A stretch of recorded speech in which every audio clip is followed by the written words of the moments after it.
আসসালামু আলাইকুম। সন্ধ্যাবেলা বাচ্চাদের এরকম ইয়ামি নুডলস যদি হয় নাস্তা, তাহলে কথাই নেই।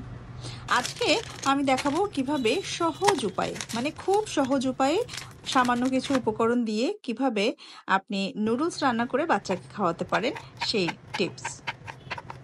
খুব বেশি ঝামেলা ছাড়াই ইয়ামি নুডলস ভাজা করার চেয়ে আমি অবশ্য বাচ্চাদেরকে ঝোল ঝোল নুডলসটাই প্রেফার করি।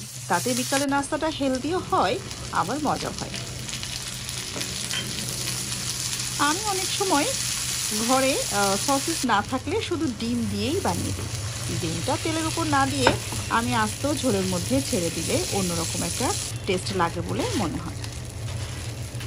কুসুমটাও নরম থাকে, খেতেও ইয়ামি লাগে বাচ্চাদের। বাচ্চারা কিন্তু সবসময় একটু অন্যরকম, একটু টেস্ট আলাদা, ভিন্ন এই ধরনের জিনিস খেতে পছন্দ করে। একই টাইপের নুডলস রান্না ওদের পছন্দ না, বা একই টাইপের কোনো নাস্তাই বা কোনো খাবারই তাদের ভালো লাগে না। একটু চেঞ্জ করে দিলে তাদের স্বাদটা চেঞ্জ হয় এবং তাদের খেতেও ভালো লাগে। যেসব বাচ্চাদের নাস্তা ছাড়া বিকালে চলেই না, তাদের জন্য বেস্ট আইডিয়া। বেশিরভাগ দিন আমার ভরসাই নুডলস। ছেলেরও বেশ মজা করে পছন্দ করেই খেয়ে ফেলে নুডলস। তার আবার তার মায়ের হাতের নুডলসই বেস্ট লাগে। এবার আসল কথা বলি, শোনেন আসল ঘটনা।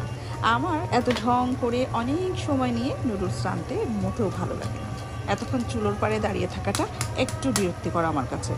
তাই শর্টকাটটা একদিন অ্যাপ্লাই করে ফেলি, কিন্তু এটাই যে বেস্ট চয়েস হয়ে যাবে আমি আসলে বুঝিনি। আপনারাও ট্রাই করে দেখতে পারেন বাসায়, বাচ্চারা অবশ্যই মজা পাবে। আমরা মায়েরা প্রতিদিনই এরকম নতুন নতুন কত যে আইডিয়া তৈরি করি, তার কোনো ঠিক ঠিকানা নেই। বাচ্চারা মজা করে চেটে পুটে খেলে সে যেমন খুশি হয়, তেমন তার থেকে বেশি খুশি হয় মায়েরা, মানে আমরা, তাই তো? এখানে আমি আজকে 2টা নুডলস নিয়েছিলাম এবং 2টা নুডলসের মধ্যে 1 মগ পানি দিয়ে দিয়েছিলাম, যাতে আমার নুডলসটা পুরোপুরি সিদ্ধ হয়ে যায়, এদিকে ডিমটাও সিদ্ধ হয়, আর এখানে সসেসগুলোও যেন ভালোভাবে কুক হয়ে যায়।